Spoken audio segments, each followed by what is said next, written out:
Okay, well, thank you very much, everybody. It's great to have yet another excellent turnout for this mentorship showcase.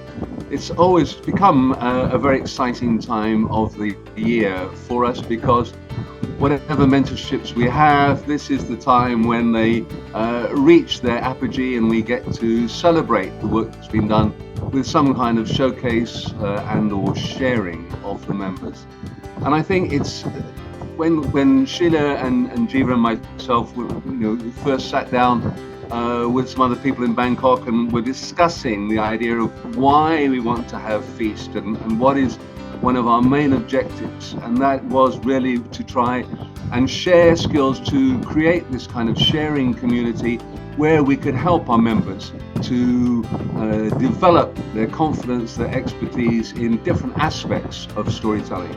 And right really from, I think the word go, the idea of adult storytelling has been something that we have put a lot of time and effort into, and this year is no exception. It's been wonderful to see how this group of mentees have been working really hard at their stories. I'm speaking as a mentor, but I know I'm not speaking just for myself. It's been an absolute delight for us to have this kind of one-on-one interaction, though Kieran's been extremely busy because she's had two mentees to juggle with, and so we're really excited now to be able to share with you with the board of membership, and also it's great to see some new faces or unfamiliar faces joining us for this particular celebration. So for once, it's wonderful not to have any responsibility whatsoever. I can now hand it over to our mentees, and I'm sure I can leave you all in their very capable hands and storytelling voices. So over to you guys. And just give me everyone. Here we are from all over the world. And Geeta, how is your place right now? Where are you right now? So, okay, I am in Mumbai. It was quite hot, but I guess we are getting into our winters. But Mumbai, of course, doesn't have those chilly winters. But then it gets, at least we enjoy those 2 months of our winter, what we call. So, here I am. Hi everyone, I'm Alyssa Curtayne. I'm in Perth in Western Australia.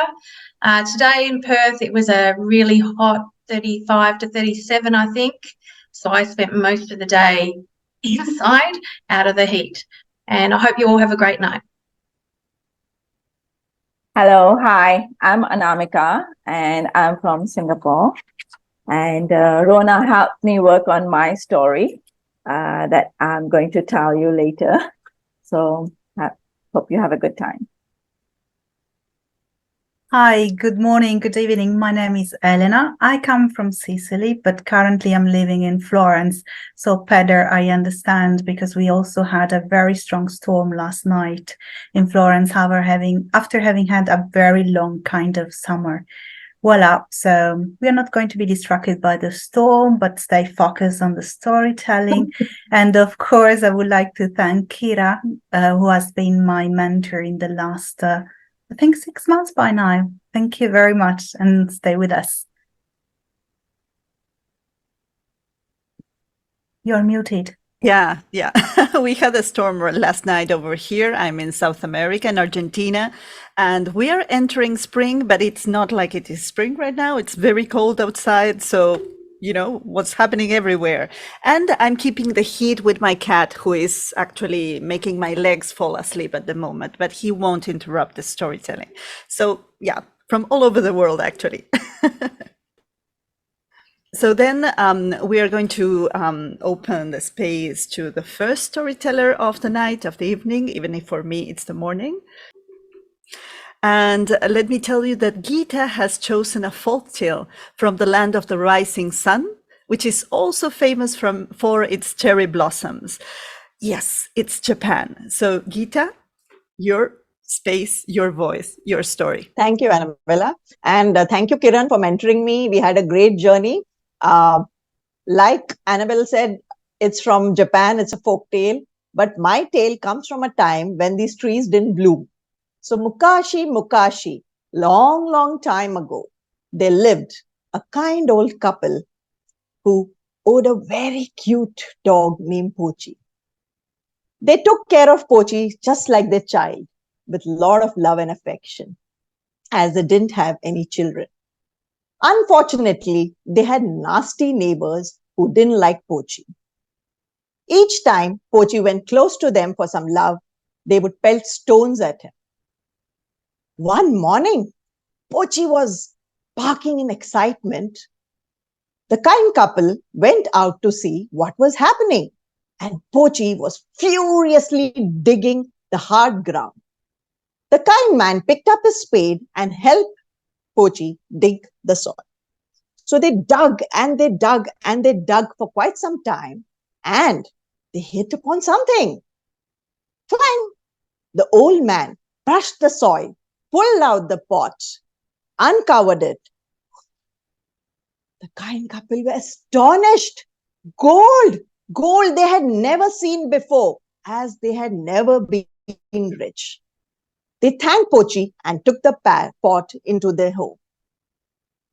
The nasty neighbors had seen what had happened and they grew greedy. So they cleverly thought of borrowing Pochi for a day. The kind couple could not refuse and they gladly lent Pochi to them. Pochi was ordered to dig the soil for the nasty man and find a pot of gold for him too. Pochi started digging and digging and digging, but the old nasty man started getting impatient. He pushed Pochi aside and started digging himself. He dug for quite some time and he did hit upon something. Clang! He was excited. He thought he had hit upon a pot of gold. He brushed the soil. He took out the pot. He uncovered it. No, there was no gold. There was only smelly rubbish.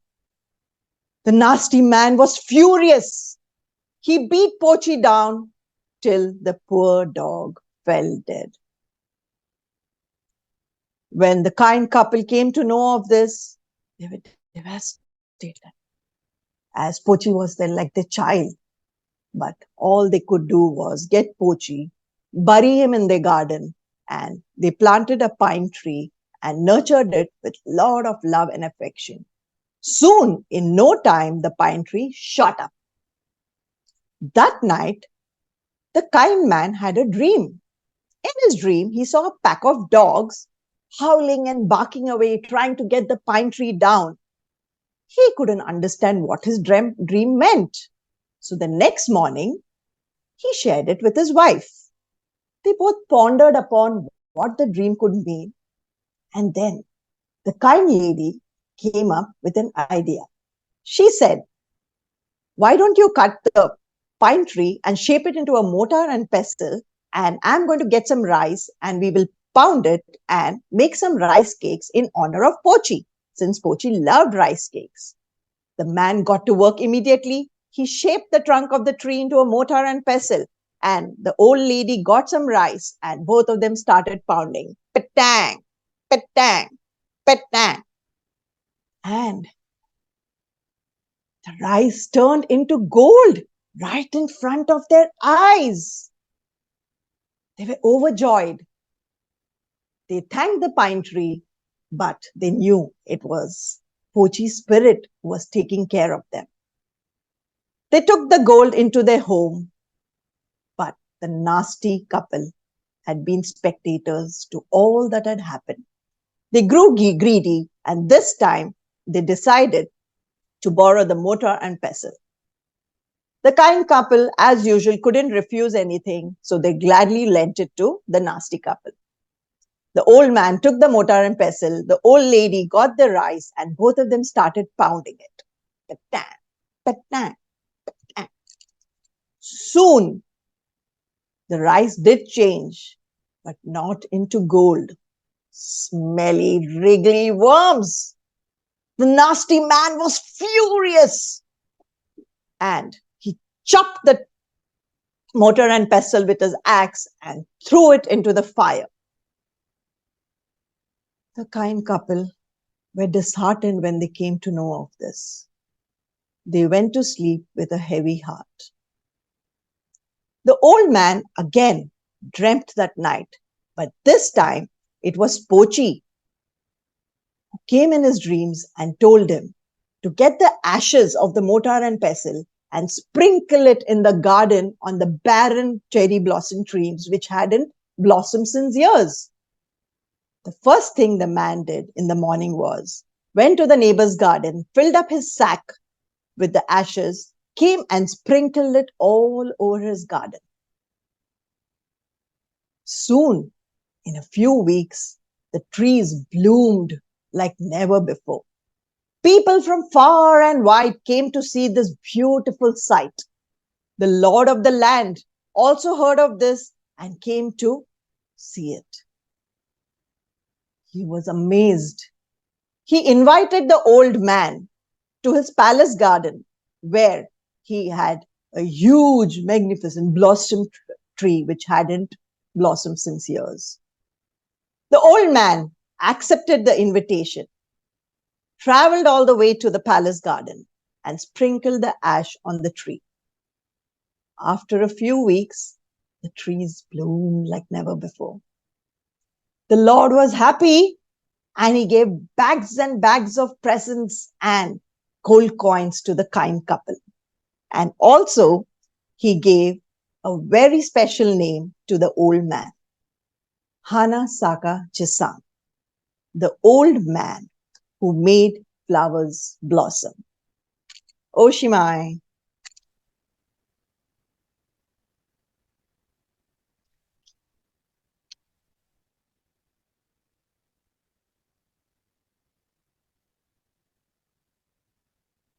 Now let me introduce you, Alyssa. She's going to do our next story. And Alyssa's story is the one we'll all surely know.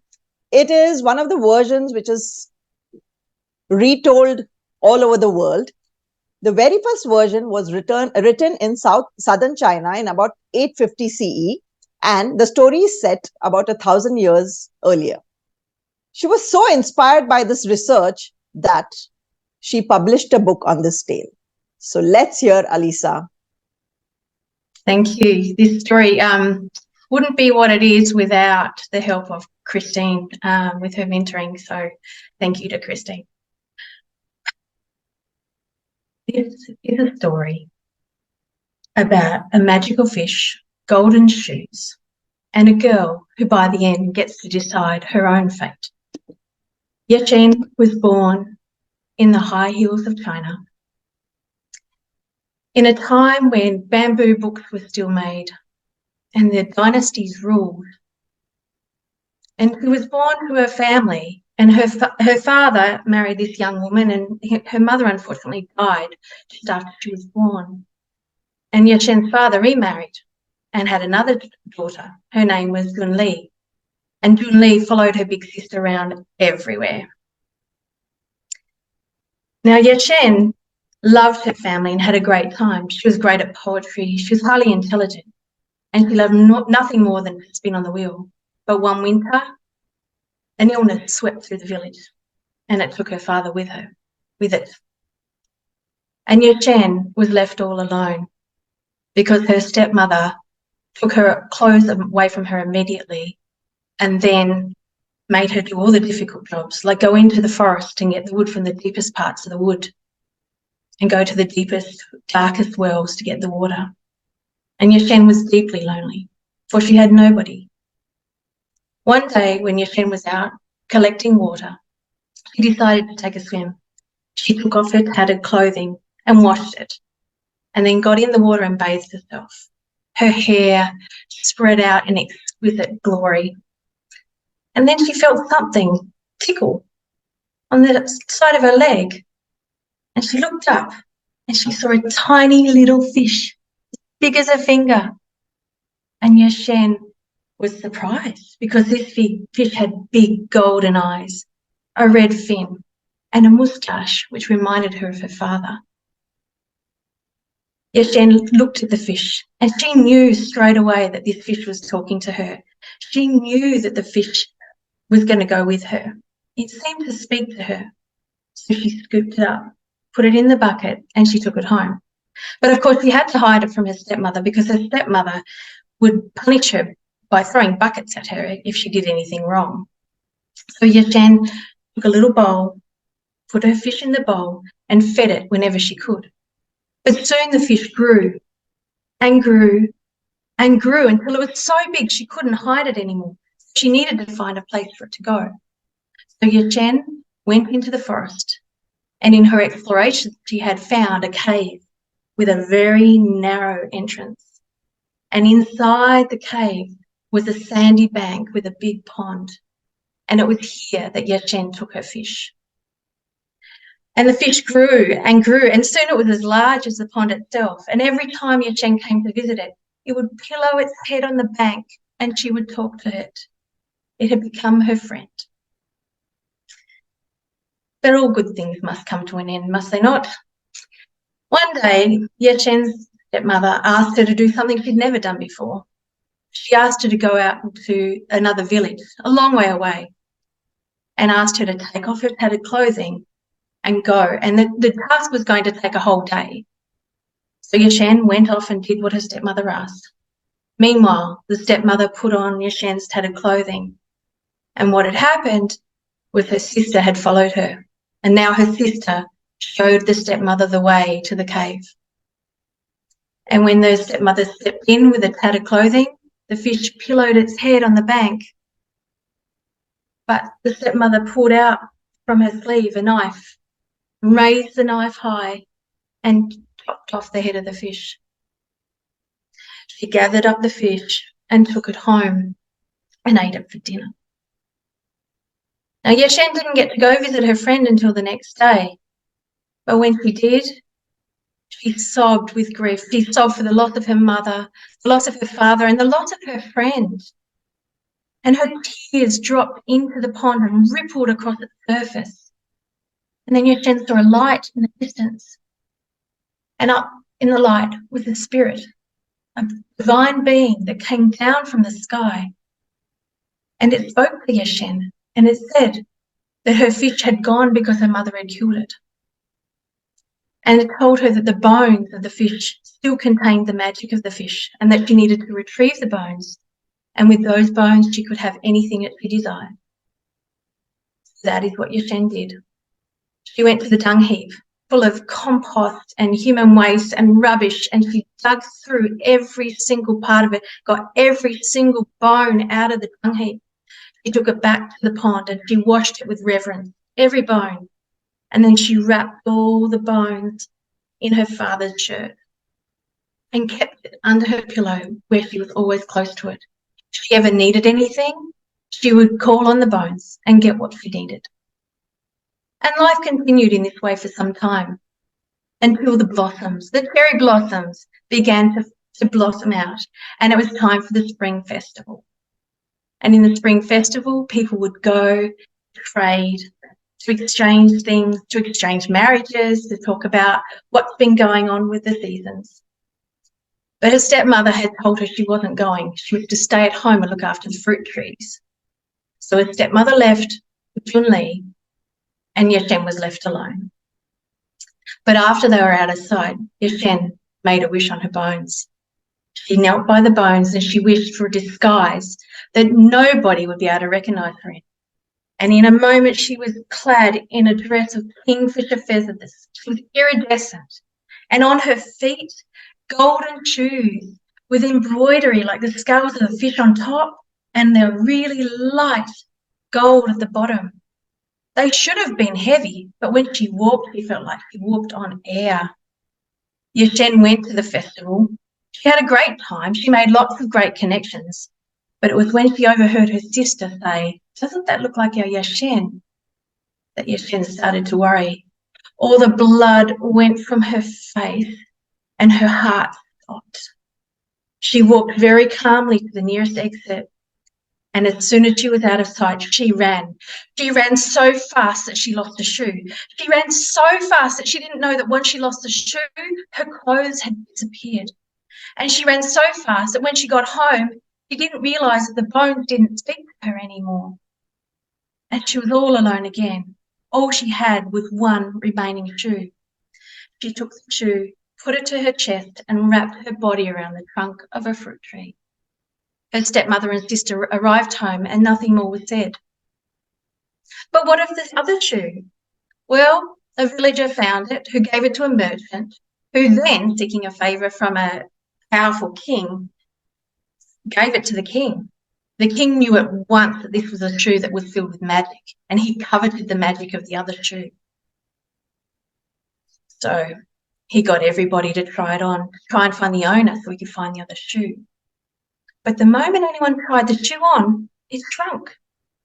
The shoe wouldn't fit anybody. It was magic, it was enchanted, and it was made just for one. So he went around all the villages, nearby and far, and eventually he arrived at the home of Yeshen. His stepmother and Junli tried on the shoe. And of course they found Yeshen, and she put on the shoe too, and it fit her foot perfectly. She took out the other shoe, her dress of kingfisher feathers returned, and again she felt resplendent and powerful, and she felt wonderful. But this is not a happily ever after. The king demanded that Yeshen told her where she got the shoes, and so reluctantly she told him about the shoes, the bones, and the magical fish, and the magical spirit. And the king took Yeshen, the bones, and the shoes with them back to his kingdom. He made wishes on the bones and became a very, very rich man. But Yeshen missed her friend, the fish. She missed talking, and she couldn't hear it anymore. And because she'd made the king so rich, he made her his chief wife. But still, she was very unhappy. All she wanted was her friend. One night, in the darkest night, when there was no moon, Yeshen went out onto the balcony and she heard a whisper, just a little one. And she followed that whisper down the stairs, down to the river and to the sandy bank where her husband had hidden the bones. She dug in the sand and pulled out her father's skirt containing the bones and held it to her chest. Finally, that night, the tide rose and fell, and Yeshen and the bones went with the tide, never to be separated again.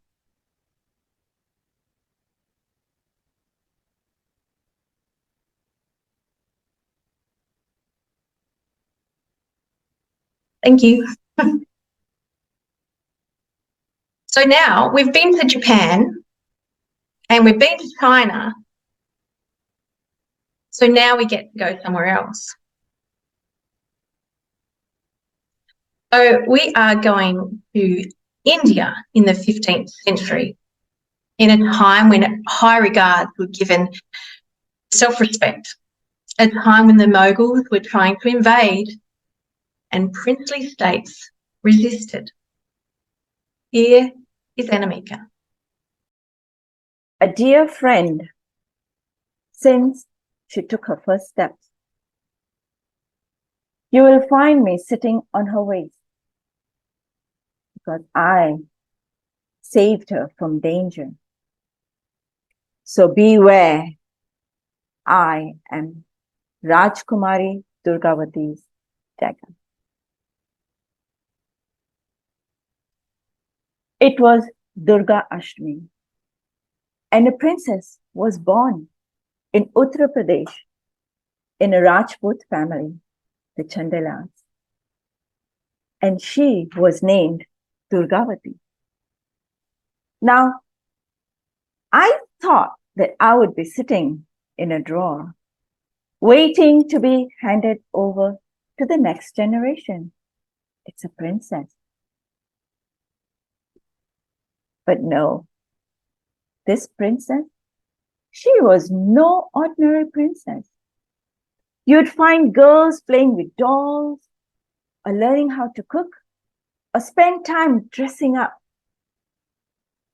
But Rajkumari Durgavati, she would be going to learn hunting, she'd go on expeditions with her father, she'd go learn horse riding, and she wanted to learn all about martial arts. And wherever she went, I went with her. In fact, I also sat next to her in the courtroom when the king would sit and listen to the ministers and the spies when they brought the news about the Mughal movements. Everyone looked at her and thought about her and talked about her, and they were impressed because all the things that she was doing were only for the men folks. She, in fact, listened to all the advice and also took part in the state affairs. And soon an alliance came for her from the Gondwanas. Dalpat Shah, the prince, well, the father listened, but all the Rajput rulers, they were upset. Huh? A Rajput marrying a Gond? A lower caste? Impossible. No, you cannot agree to this. But Rajkumari Durgavati, she was just 18 at that time. She stood up and she said, Dalpat Shah. Well, Dalpat Shah is a warrior who is holding the Mughals. He is holding them back from going to the south. And even the Mughals are afraid of him. He is by birth a Gond, but his deeds are a Kshatriyas, a warriors. And she went ahead and married him. And this united the Chandelas and the Gonds, and together they held back the Mughals and kept them in check. Rani Durgavati now, she enjoyed a very beautiful married life. They were like made for each other. They were both great warriors and they understood each other. Sometimes the king also asked her help in state affairs. And you know, they were so happy when she gave birth to a prince. Oh, they couldn't ask for anything more. But sadly, Dalpat Shah, the king, he fell ill and he did not recover. He passed away. I was with her when I saw her holding her grief. Her son was only 3 years old. He was a minor. He could not take over. But I saw how she pulled herself together.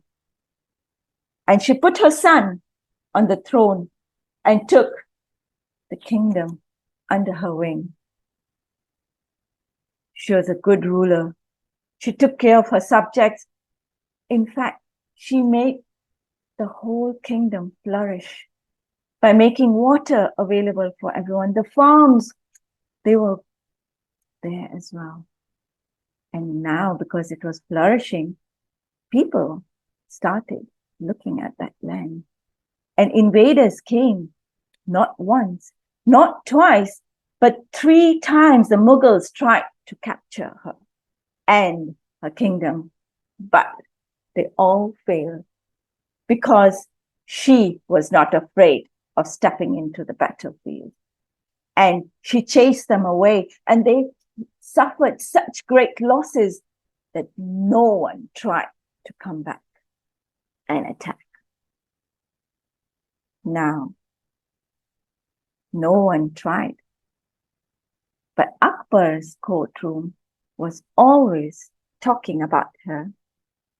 People would come and tell Akbar, oh, that is one kingdom that you have to acquire. Go and acquire it. It's really good. While he listened, he sat back and listened because he was impressed by the Rani himself. But he just looked from afar. Every day listening to someone saying that it's the best kingdom to acquire. Well, that slowly started affecting him. And he too started to believe that that is what it should be. And so he sent her a spinning wheel, a message saying that you should leave all this running of the kingdom to the menfolk.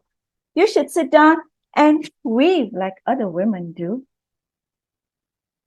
Rani Durgavati, she was not happy. She had moved her kingdom between hills and rivers. And so she took a bitter goat and she sent it to Akbar, telling him indirectly that if you try to eat me, I'm sitting right between hills and valleys and rivers. I for sure will leave a bitter taste in your mouth. Akbar was furious when he received that message and sent another message saying, send me your elephant and your favorite horse, Durgavati. She said no. Well, this embarrassed Akbar, and now he was determined. He called his soldiers and told them to go and capture Rani Durgavati and bring her to his mercy. Rani Durgavati was not afraid. She was a true Rajputani. She said she'd prefer to die a respectful death than to surrender and lead a life of disrespectfulness.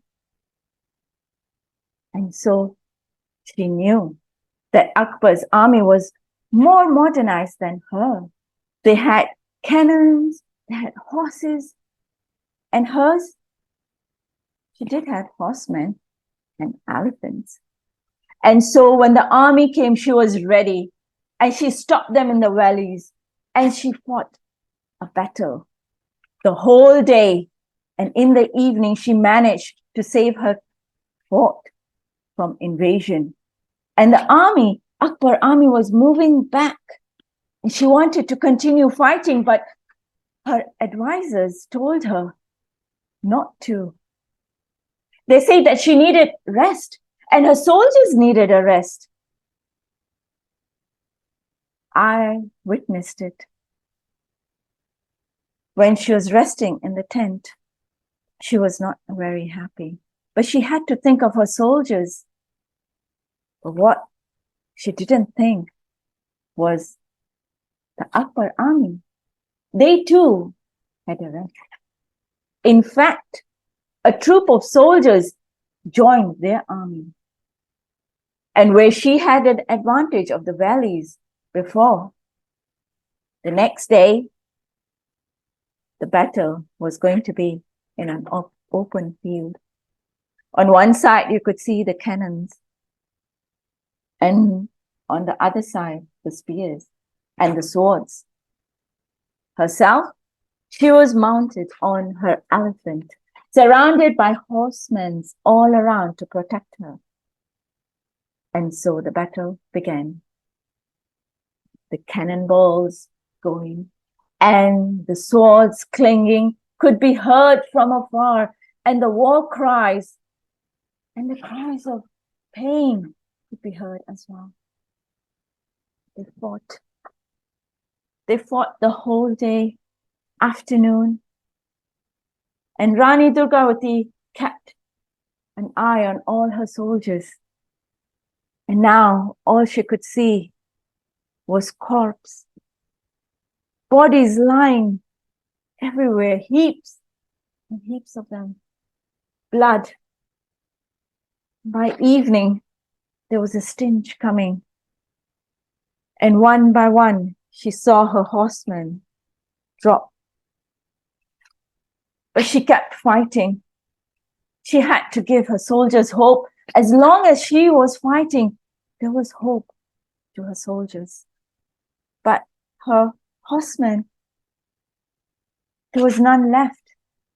And when her mahout too fell, she tried her best to control the elephant and fight. But the rain of arrows now started to reach her. And one arrow came and hit her on the thigh. She pulled it out and threw it, and another one came right next to her ear. She pulled that out too. She had no more arrows, and so she took that and took aim. But another one came and hit her in her eye, and when she pulled that one out, the tip was still in her eye. But she could spot the army rushing towards her. And when her elephant, Sherman, too fell down and gave up. Give up? Surrender? No, she could never surrender. There was no weapon close to her. But I was still tied close on her waist. She pulled it out and yelled, gave a war cry, and she slit her throat. And she fell on the mahout, her body bleeding, the blood dripping onto the elephant, onto the floor. It looked like the elephant was bathing in blood. Everyone stopped.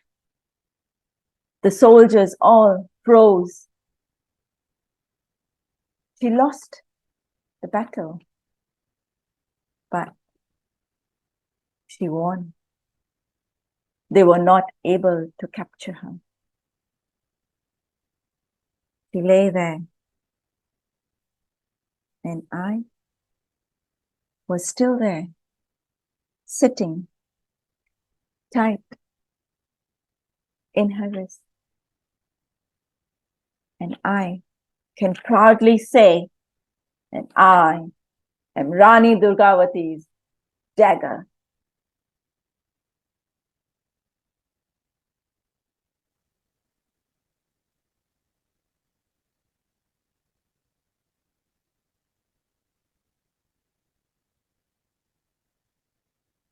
Thank you so much.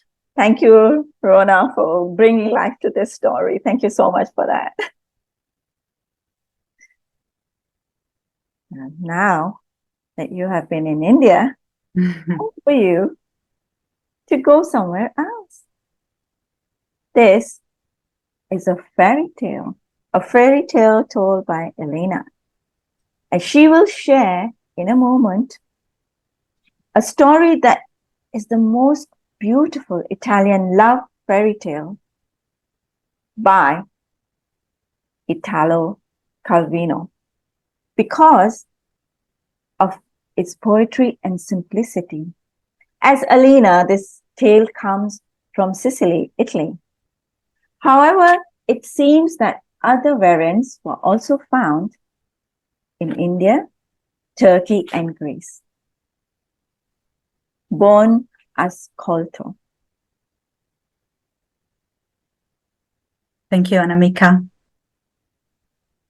Questa è la storia di un conte ricco e potente come l'oceano e di tesoro, bella come lo sole e la luna insieme. This is the story of a count as rich and powerful as the ocean, and of a sister as beautiful as the sun and the moon together. The count and the sister, her name is Costanza, they do live together in a magnificent palace just next to the king's castle. Costanza is beautiful and she is 18 years old, and the count, her brother, is so jealous that one day he decides to lock her up in a room. It's a big space, no windows, but the wall full of bookshelves, and in the middle of the room there is Costanza bed and Costanza desk. There she spends days and nights, nights and days, writing and reading. And she reads all those books where she learns about life, geographies, histories, language, and yes, even the most unknown part of life, like love.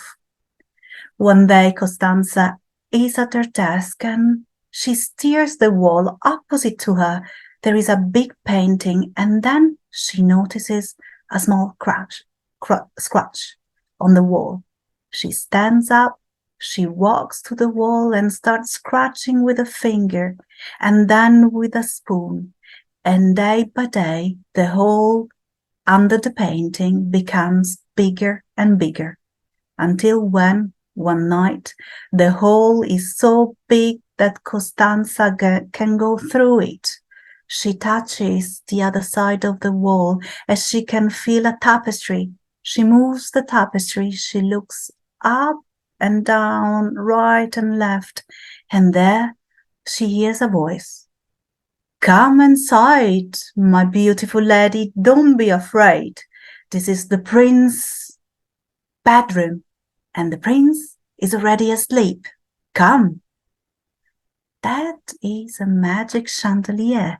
So Costanza walks inside, follow the light of the chandelier, and she stops right to the bed of the prince, a handsome young man sleeping. And there she remembers what she had read in the books.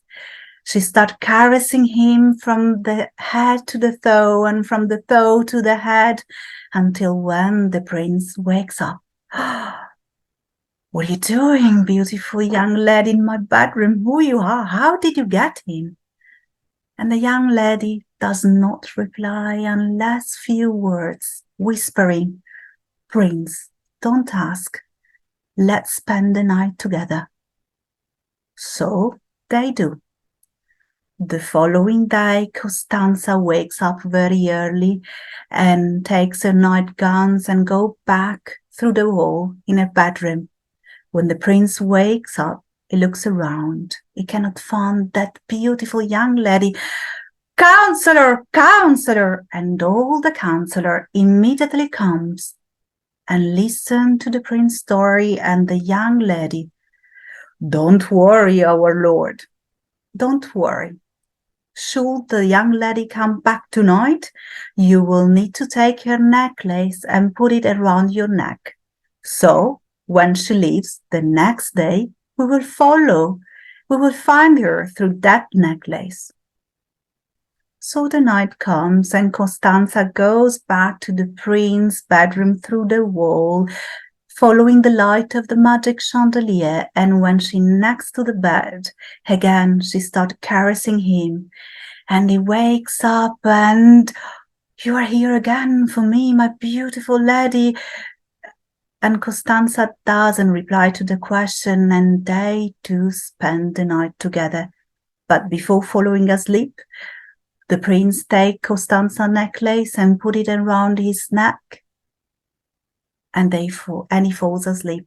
And the following day, very early, Costanza wakes up and she realizes the necklace is not around her neck anymore. So she takes it and then she walks back to her bedroom through the hall. And when the prince wakes up, Counselor, counselor! And again they are round his bed listening to his story. Don't worry, our lord. If the lady comes back tonight, you just take one overlock over her and you put it around your arm. So when she tries to stand up, she will wake you up. And the night comes, and thus Costanza, she walks through the hall and the bedroom next to the prince. And she starts caressing, and the prince wakes up and, please let me know now. By now you should tell me who you are. And Costanza does not reply. They spend the night together, but before falling asleep, the prince takes one of the beautiful hair locks and put it around the arms, and he falls asleep. The following day, when Costanza tried to leave the bed, she feels that her hair is around the arm. So she quickly looks around, and on the night bed, she sees a knife. She takes it and tack, she cuts the lock off, and she goes back to her bedroom. And when the prince wakes up, "Counselor, counselor!" And again, all the counselor comes in the bedroom. They listen to the story of the prince and the beautiful young lady. And one of them replies, "Don't worry, our lord. Tonight, you will prepare a bucket full of saffron water and you place it right next to your bed on the floor. So when the beautiful lady will take her nightgown off, it will fall into the water. And then the following day, we will follow the smell of the saffron. Don't worry." And the night comes, and so does Costanza through the hall, walking into the prince's bedroom, stopping next to his bed, caressing him and waking him up and just saying to him, "Don't ask, my lord, just let's spend the night together."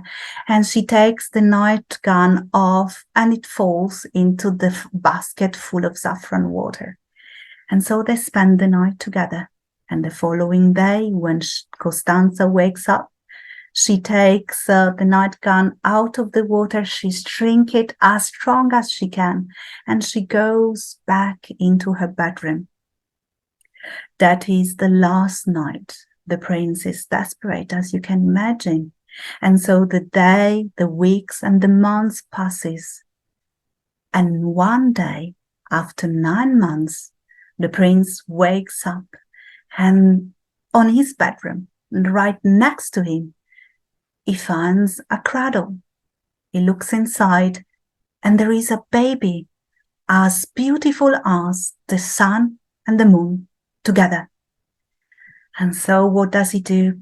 "Counselor, counselor!" And all the counselor, again, they do come in the bedroom and surrounds the bed. "We need to find that lady because she's now the mother of my son. I'm sure she is." "Don't worry, our lord. We have the solution for you," one of the counselors said. "We will announce to the kingdom that your son has died, and we will oblige all the women of the kingdom, doesn't matter their status, to come to the cathedral to mourn the baby." So the count has to do the same. He has to bring Costanza to the cathedral. On the following day, woman by woman enters the cathedral screaming, crying, because the one who is crying the most is going to be the mother of the baby. Costanza is already in tears at the gate of the cathedral, and she cries the loudest as long as she gets closer to the coffin, which is placed on the altar. And when she's right on the altar, she falls on her knees and starts screaming as much as she can, saying, "That's all my fault. I've been visiting the prince, and now that's the result." And when the prince and the counselor listen to these words, they understand. That woman is the young and beautiful woman who had visited the prince. And when the count hears the prince and the counselor saying this, he takes his word and he points it against his sister Costanza. And it's at that point that the prince comes and says, "Stop, count. There is no shame here. The baby is alive. She has been sister of a count. She's going to be the wife of a prince." And so Costanza and the prince celebrate their wedding there together with their baby.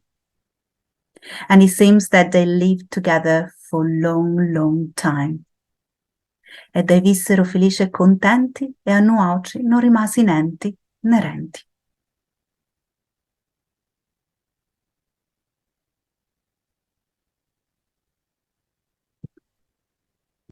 Thank you very much for listening. So we continue the traveling, right? It seems that is the theme of the storytelling showcase tonight. So and Annabella, in her mentoring journey, has been working together with Roger on a very long story. Maybe they were thinking of a full show, but who knows? So finally, they had to work and adapt the story for this showcase. So Annabelle is going to tell an extract of the story. And so together with her, that is telling from somewhere near the Pole South, we are going to travel until the Polar North. Okay, now we are. And yes, we worked with Roger on this story, which it's a very large story, but let's see where it takes us here.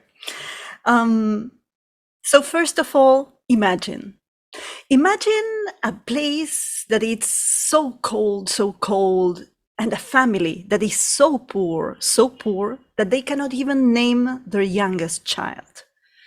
Imagine a white landscape, a northern polar landscape, and in the middle of that landscape, a polar bear walking across it. Imagine the polar bear arriving to the hut in which this family lives with their children, including this nameless, colorless child. Imagine the polar bear asking for refuge, for warmth, a little place next to the fireplace to sleep, to get the snow out of his fur. Imagine after that, the polar bear inviting this family to give him their youngest child. Imagine this nameless, colorless girl in her threadbare woolen clothes, sitting on top of the bear, riding on him, leaving behind her house, and eventually, after this crossing of a barren place, finding a castle made in bone and ice and flesh. Imagine this girl finding herself for the first time in warmth and security and a sense of belonging. Can you imagine all of this? Good. Then I can begin my story. Because this nameless girl, she eventually found herself in this castle. And this polar bear, as a host, he offered her whatever she needed. Invisible servants would be there for her. And in the evenings, when she was remembering the feeling of the cold, or perhaps feeling the next of kin next to her, well, for the first time she was sleeping alone by herself, and in these soft sheets and in these warm coverings, she would feel the cold of the lack of company. But after a few nights, she started finding herself with someone inside the darkened room in which she was sleeping. This person, was it a person? I'm not sure. She was not sure. This being would step on her bed, sit on her bed, and she would feel the softness of fur. But perhaps while exploring this softness, she would put her fingers inside the fur, and even deeper and deeper, she would find warm flesh. And this bedmate eventually became a bed companion and eventually became a lover. The girl at one point wished to visit her family, and the polar bear said yes. So she went with presents and she found a very different family waiting for her. And at one point, she found herself alone with her mother. And she remembered that the polar bear had told her that she could visit them. But there was one promise that she had to keep. And it was not to stay by herself with her mother and not to speak with her mother without other witnesses present, and not to receive anything from her mother, not even the dirt under the nail. But there she was. her mother was telling her a story by themselves without witnesses. And at one point at the end of the story, her mother asked her who she was sleeping next to, who she was sharing her warmth and life next to. And since the girl did not know, well, the mother gave her something. And she had to choose whether to respect what the polar bear had asked her for, which she had agreed, or whether her curiosity would win. And she accepted a little match and a stub of a candle. And she kept it inside her clothing, and she eventually met the polar bear, and they went across the barren landscape and back to the castle. And after 1 night, 2 nights, 3 nights, the girl was curious.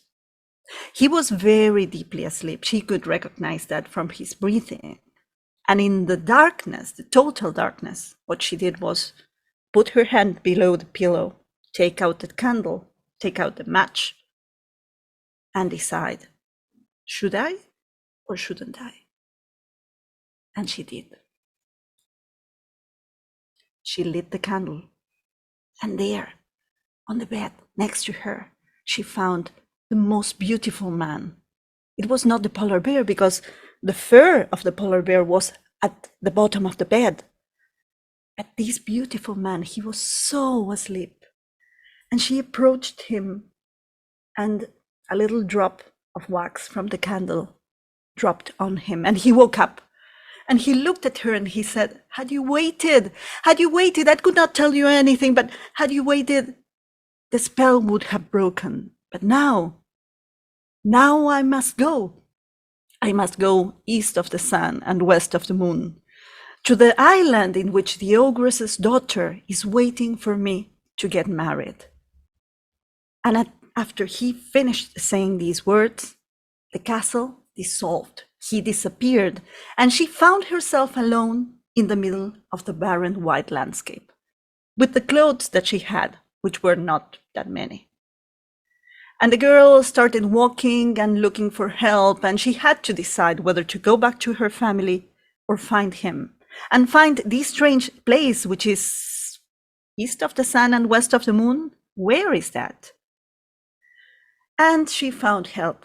In a village, they gave her a pair of iron shoes, and she started walking and walking and walking and walking. And eventually someone pointed out to someone else who might know where east of the sun and west of the moon was. And she kept on walking and walking and walking and walking. And the journey was long and long and long. And she walked and walked and walked until eventually, after she dissolved 3 pairs of iron shoes, she found a mountain. And at the top of the mountain, there was a weaver, an old lady, who told her that she could not help her finding out where east of the sun or west of the moon was, but she could give her something that it would help her for her future journey, a walnut. But not to open the walnut until she knew she would need it. So the girl kept the walnut, and she kept walking and walking and walking, finding the other sister of this old weaver. And his sister told her the same thing, and she helped her with a second walnut. And she kept on walking and walking and walking to a 3rd mountain, in which she found the last sister. And this sister not only gave her a walnut, but she also gave her advice. The journey would be long, and the winds would help her. Perhaps one of the 4 winds, whether the one from the north or the south or the east or the west, he would know where east of the sun and west of the moon an island was. And she kept on walking. And, well, of course, we know that she had travels and adventures and problems and more traveling, and eventually she found the winds. And some of the winds took her in a breeze, but some of the winds took her in a tempest, until she eventually found the island. And I would say that this story could take a long time. And I would say that to crack open this story, or crack open the walnuts that she had, well, we need a little bit more time. But I'll just say that she found the island, and she found her lover, and she found the secret inside the walnuts. But that's for me to tell you at another time. Just know that there was a happy ending. Lovers reunited, and yes, eventually, perhaps in the place of stories, it's where east of the sun and west of the moon lies. Thank you.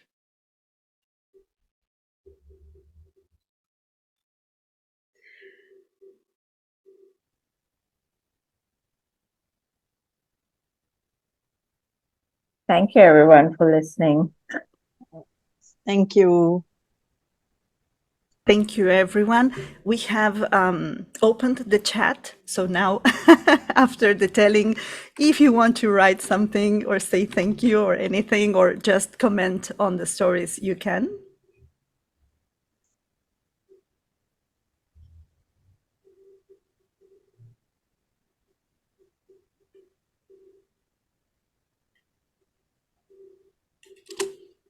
And we would love to invite our mentors to also join us.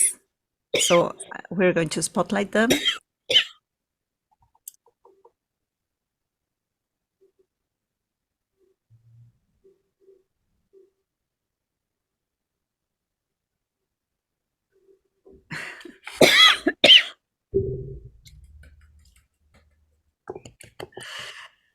Let's give a huge hooray to everyone here, to our mentors especially. Yes, thank you so much for that. Of course, you can write in the chat, but you can also unmute and we can have a chat. I feel like a very proud mother. I really do. I feel like a very proud mother. You all did wonderfully well, girls. The stories were fabulous, absolutely fabulous, and beautifully told. And having been with you all, well, first with Elena and Geeta in my case, but then also connecting with all of you, we have seen the transformation and the journey your stories have taken and how much you've taken on board to shape your stories to how it was presented today. Magical, faultless, absolutely brilliant, all of you. It's so obvious you've worked on your stories.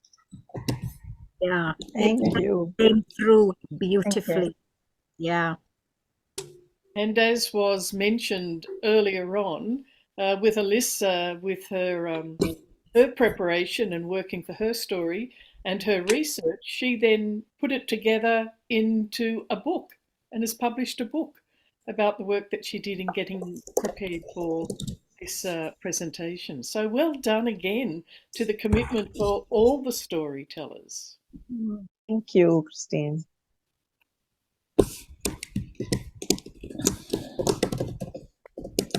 Yes, you've set us a big precedent there, Alyssa. Maybe we'll have to put that into the mentorship program for next year. You know, we expect to have something published as a result of this. Or maybe that'll be the next feast anthology, stories that we've told in a mentorship.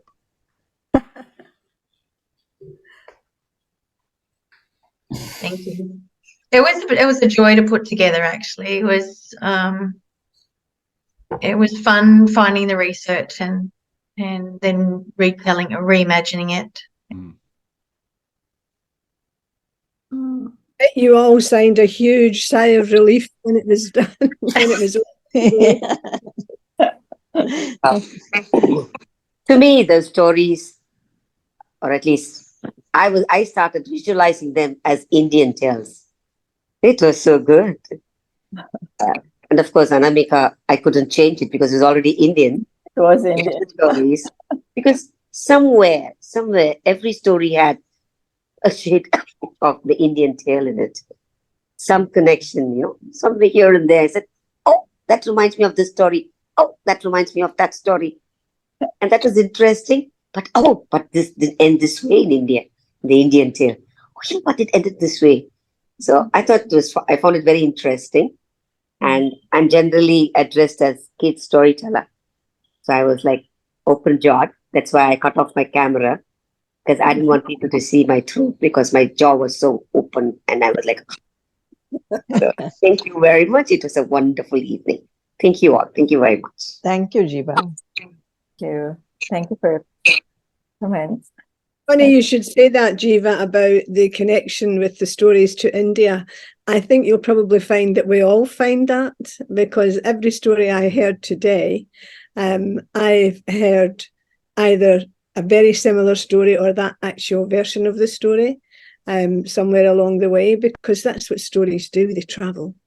They travel far and wide across the world, across the nations, and this is what we end up with, is just a fantastic day like today, showcasing all of that. It's wonderful. Absolutely wonderful. Actually, to add to what Rona said, when you all felt like mothers, it was nice watching the faces of the mentors when the mentees were performing. It was a treat, actually. The pride was seen, and it was nice. We could feel how the journey had been. So and beautifully woven stories. I mean, the choice of the stories, the order in which they were woven together, very nice. Thank you so much. Thank you. Peter, you have a question? Yes. Hello. Hello. I'm so glad that I joined in today and heard you all telling the stories. They were very well told, and I liked most of them. But the telling was superb of them all, and yes, it was very enjoyable. Well worthwhile joining you this morning. Thank you all very much, and good luck in the future. All the best. Thank you. Better. And I just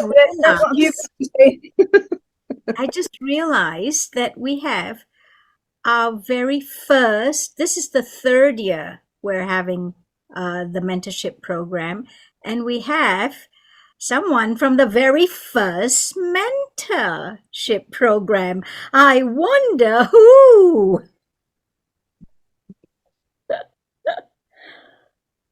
Would you like to say something, Oshima? Well, I don't know if I did this good when I did my showcase. Yes, you did. Thank you. Yeah, because my mentor was very good. It's good to start something and go on a journey. I started my storytelling journey with this mentorship, and I came to enjoy more and more.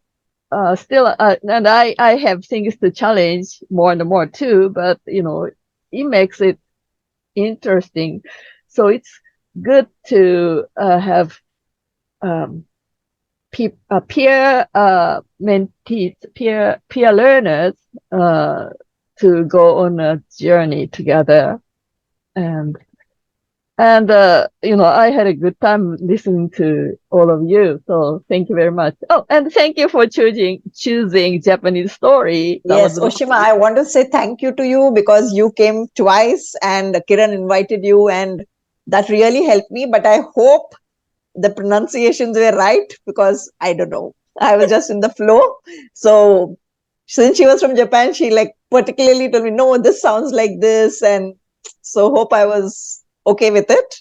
I am a politician, so if I want to be strict, I can be strict, but that was good. Okay. And you looked very comfortable today. So, at the first time, of course, you were nervous.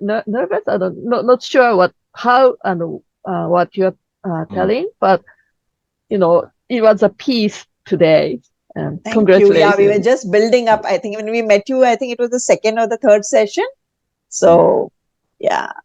But thank you so much for all the help. You're very welcome. Go itashimashite is it's in Japanese. Thank you. So if I could just say to those of the mentees who are not so active or have just joined Feast, please take heart from what Oshima has said. See this as the start of a journey with Feast. We're delighted to have you here. Which been a very hectic time. This is our third showcase because we had last week we had our foundations of oral storytelling. The graduates from that was what they did, was they shared their stories. So we welcomed into our ranks 10 tellers who also did extremely well. We were very proud of them and the progress they had made. And then just a week ago, last Friday, we had our eco showcase, which was also superb. A different set of storytellers, many of whom were very experienced as storytellers, though not necessarily in telling eco stories. And so we're really hoping that they too will now become regular faces that we will see and be part of this community. It's one of the wonderful things about the showcase is that it seems to draw very good crowds, even in these kind of times when perhaps interest in yet another Zoom storytelling session means that we don't get the kind of numbers that we used to. But tonight we've been up around 30 for almost the entire session, which is fantastic. So it's just great. I'm seeing people that I haven't seen before. We say a huge welcome. Thank you for joining us. And as I say, I hope that our mentees tonight will continue to return. We have our regular story swaps.